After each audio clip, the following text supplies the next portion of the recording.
Look at all the snow. This is, these campsites are butted against this cliff, and that's a north-facing slope, so all this snow. There's snow all through the camp. Well, I was worried about this tent spot. There's a big group of about 8 in what I consider the best spot here at this lake, and they set up like 4 tents, so I didn't want to intrude. So I came down along the shore here, and I'm basically on the trail because about half the sites are under snow right now, so there's not a lot of spots. There was a fire ring here, and there was a spot, and what I did is I dug up a couple of rocks. There was a couple of big rocks underneath, and I spent about 20 minutes, but I dug them up, and now I'm actually quite comfortable. I tested it out. I basically had a nap this afternoon, so my feet are a little bit lower than my head, so I'm really, really comfortable. Kung Pao chicken.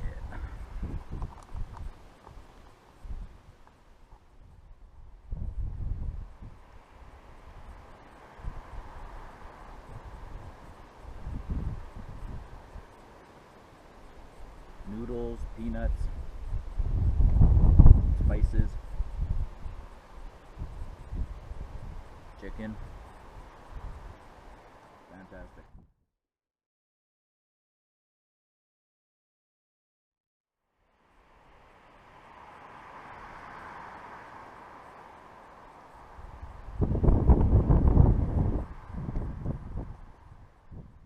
My view. I was hungry. That soup on top of the mountain, and that one cheese, and a granola bar for all that effort. I must have burned easy 3,000 calories, maybe more. I drank a good 4 liters of water.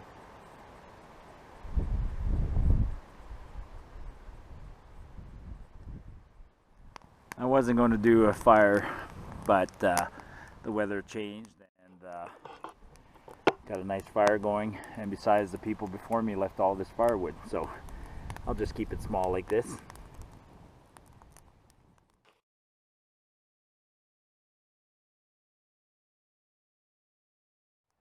I just wanted to say something. I know there are people who watch my channel who do the hikes that I do, and that's fantastic. I mean, that's why I do these hikes. I want to show people these amazing places, but just word of caution on this one. Like, this one required quite a bit of skill. You know, it required some route finding because the trail disappeared quite often, and you got to be comfortable with heights and going down and scrambling and things like that. But more importantly, this is not a hike where you just trust your GPS. You have to bring a map, and you have to know how to read contours. Like, if you don't understand those squiggly lines on a map, and looking at contours and translating those contours with what you're seeing, then please don't try this hike, or contact me and I'll give you a ton of information on how to do it. But this is not an easy hike. So today was a fantastic day. Hope you guys enjoyed that. I consider this one of the most epic solo hikes I've ever done. It was very challenging. Got up to about 2,700 meters, which is very high for a trail. I know some people watching the US, you guys got 14,000 footers all over the place, but for us here, 11,000 is a high mountain in the Rockies. That's Mount Temple, and today I was at like 9,000, 9,200 or something like that, which is pretty good. Anyways, it's early. It's only 9:30, but I'm going to bed early. I want to wake up early tomorrow, get on the road right away. There's forecast is rain, and the first thing I have to do in the morning after I go around the lake is go down this section. It's so steep, and there's a chain there, and if it's raining, that's going to be miserable. I also want to get home early, but before I get home, I want to stop at my favorite restaurant in Longview. So anyways, good night, folks. See you in the morning. Just got awakened by the sound of a huge rock slide. Like, I know it's a mile away or more, but it was pretty impressive sound. And now listen to the wind.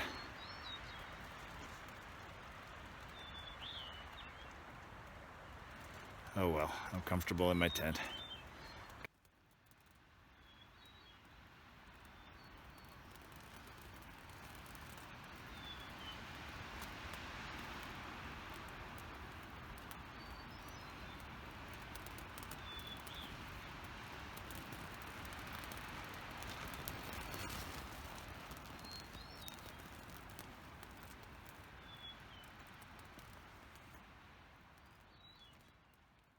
Feels cold.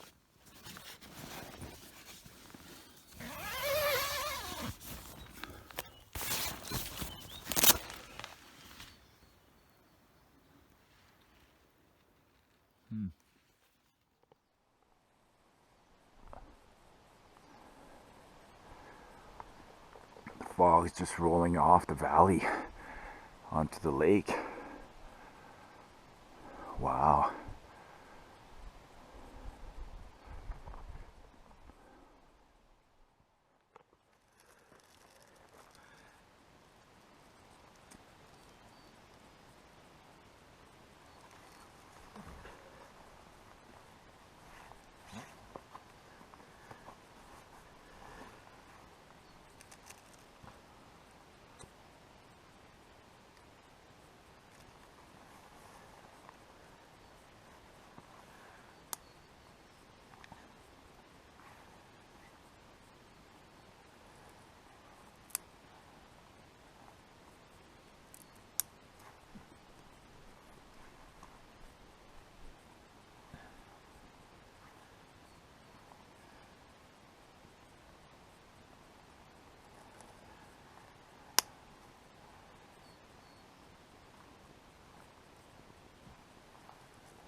There's my nemesis right there.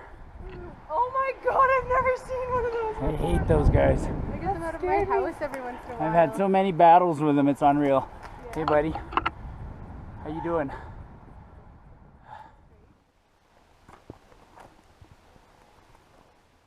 Yeah, so last night I basically set my tent on the path here, and you can see how I dug up. There was quite a few big rocks, so once I dug it up, it was actually nice and flat.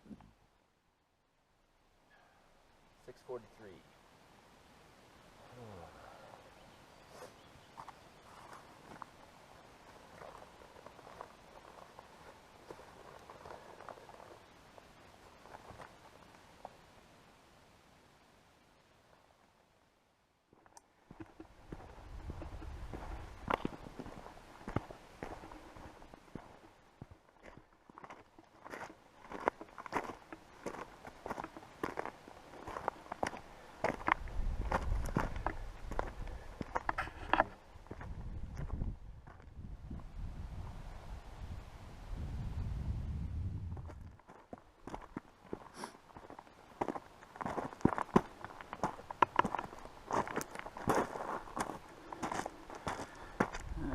legs are tired this morning.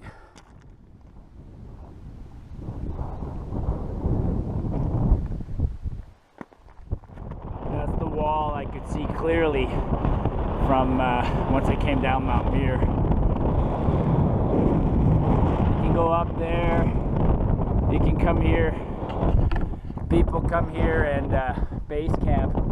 You can do Mount Strachan as well.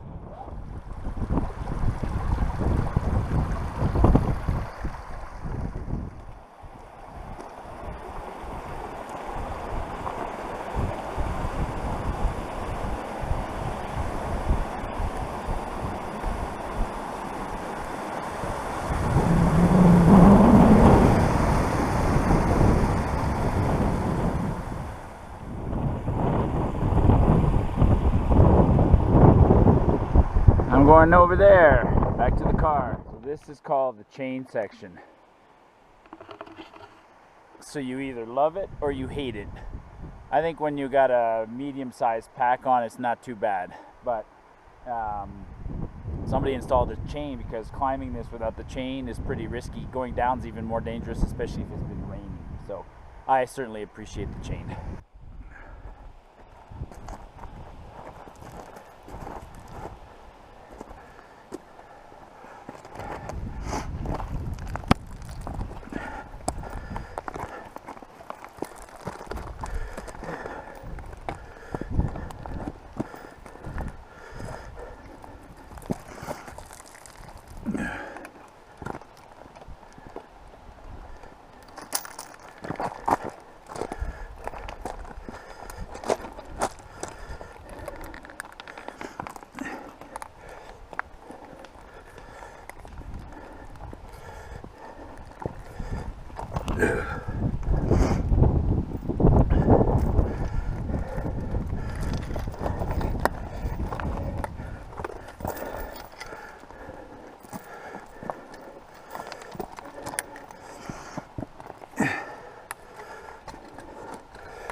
Cold on the hands.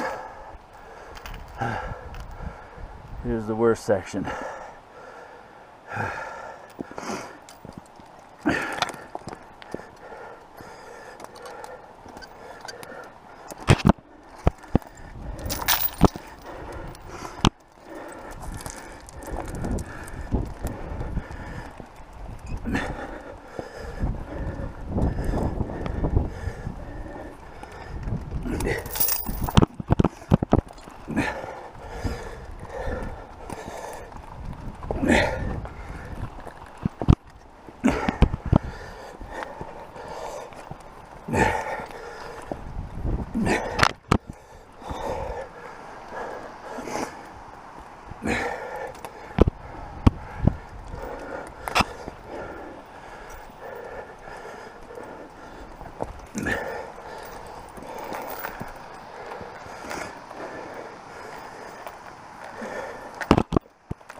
There's the trail, but a lot of people, including myself, I made the mistake once of coming all the way down to there and then scrambling up, whereas the side slope is way easier.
It'd have been a challenge without the chain in the good old days.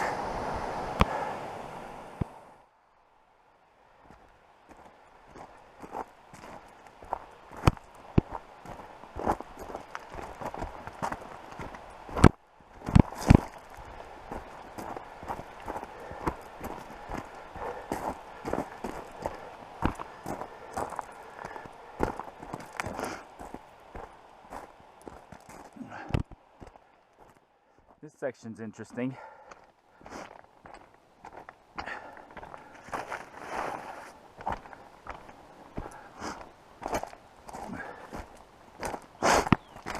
Sorry, you got a runny nose this morning.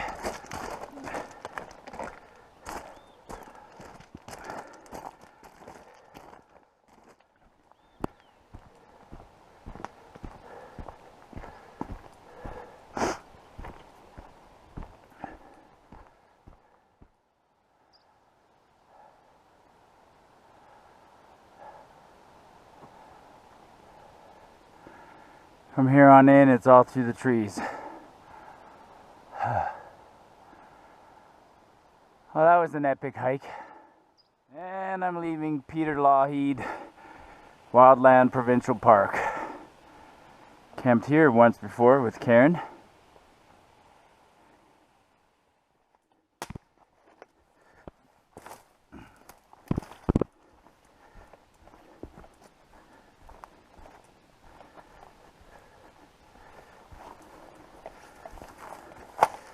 Nobody uses the shortcut anymore.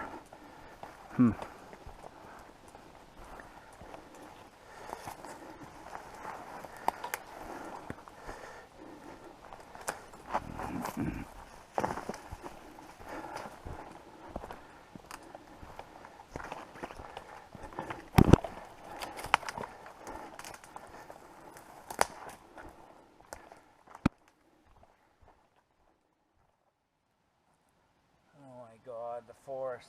In the forest here. Oh, the mosquitoes are relentless. Ugh, thirsty. I don't feel.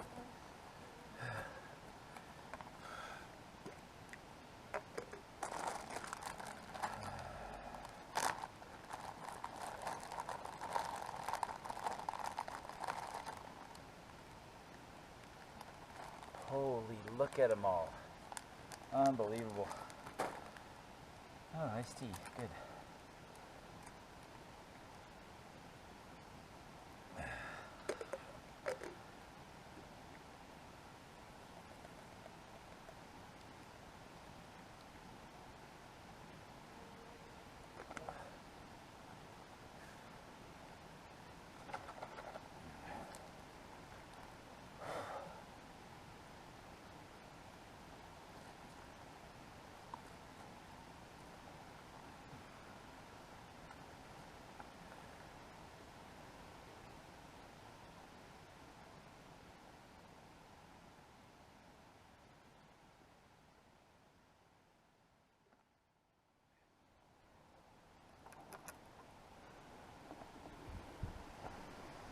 Remnants of logging equipment of some sort.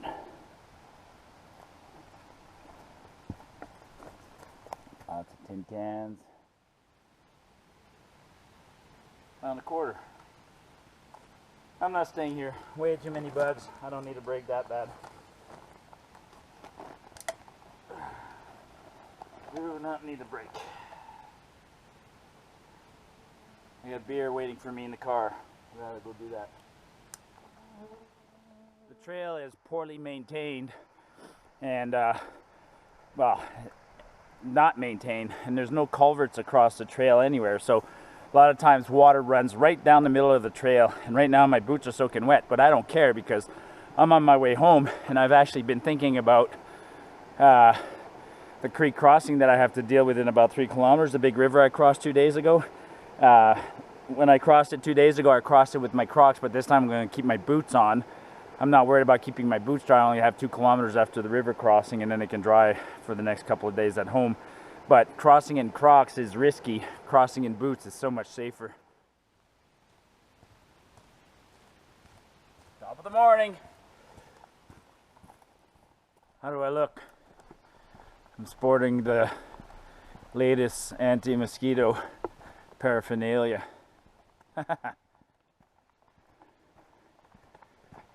After walking through the woods for an hour, this is a bit of a relief. Nice little scenery. Carnarvon Creek.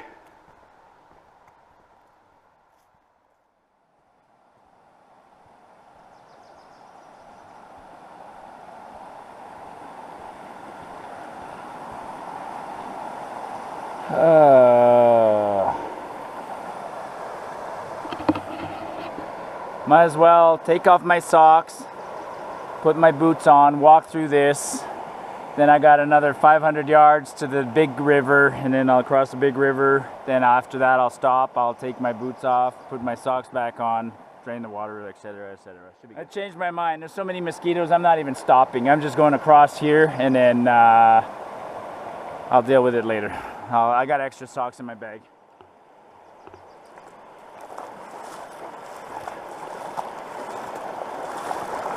Believe it or not, oh, there it goes. Now it's in the socks.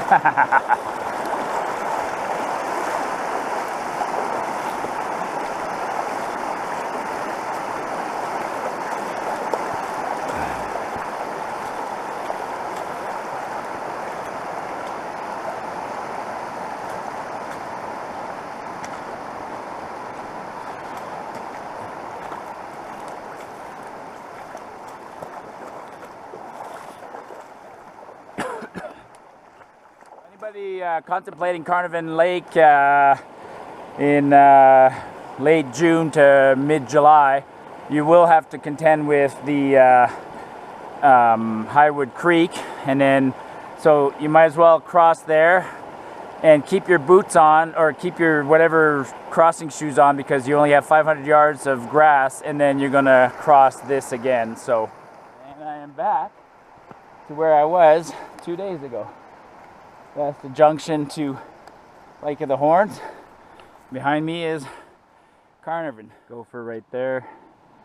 Just saw another one running here. There's like a colony of them.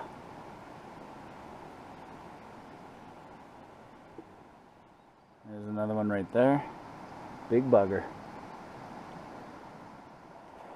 Apparently some people went further up that way and crossed over there, so this is well used.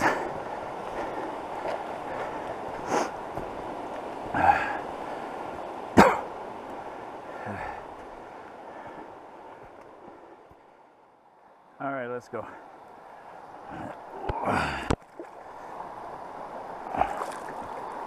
Whew.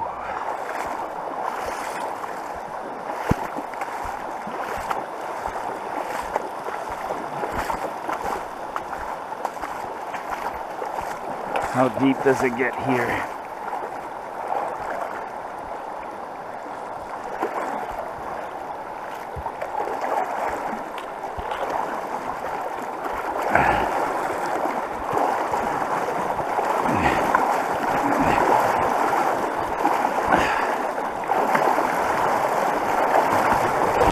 Holy shit.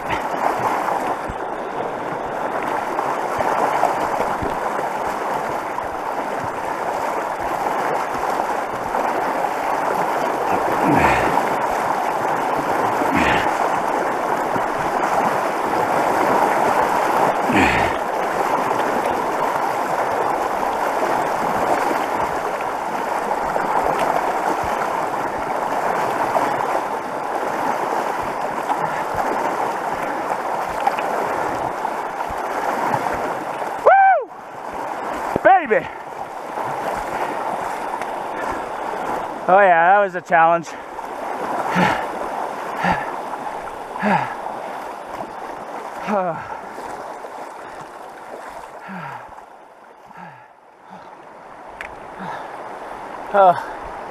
Once you commit yourself, you gotta go. Whew. We're not done yet. Weirdly enough, it was only when I was like 12-15 seconds in that I finally felt the water go into the boots over the pants.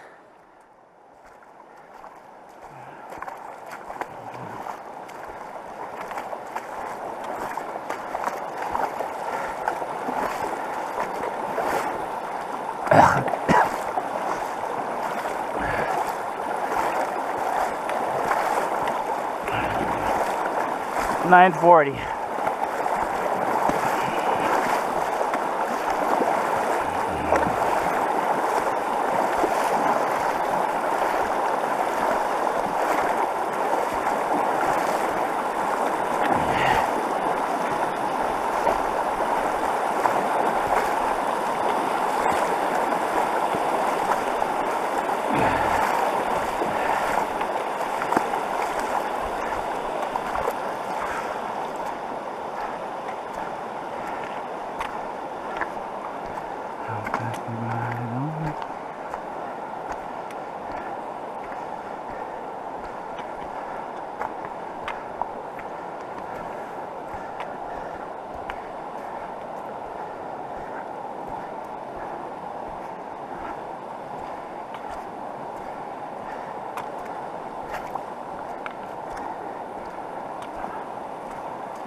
One last look. So up that trail in the shadows of Mount McPhail, over the top, climbed up that divide. That's the north ridge of Muir. I was on one just behind it, but I have a nice picture looking at that ridge, or that peak. And then that's Mount Strachan, and then in front of the wall there is Carnarvon Lake, and then I came through the valley. Epic, epic.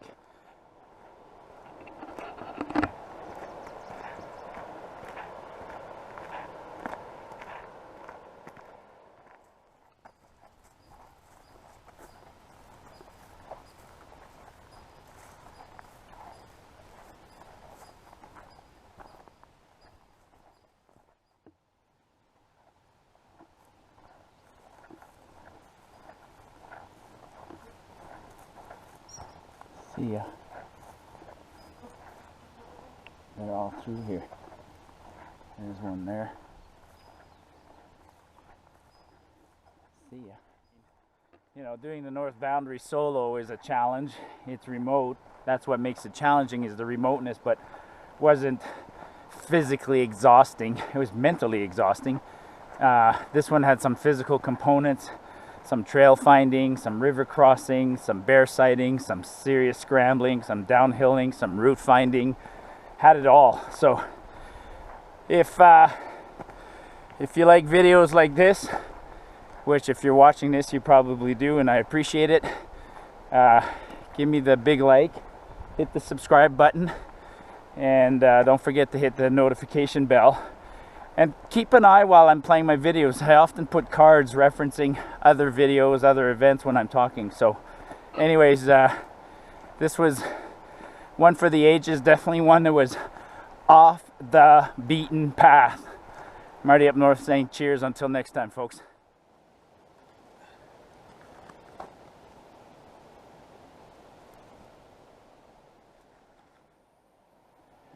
All right. Dry shoes. What is that?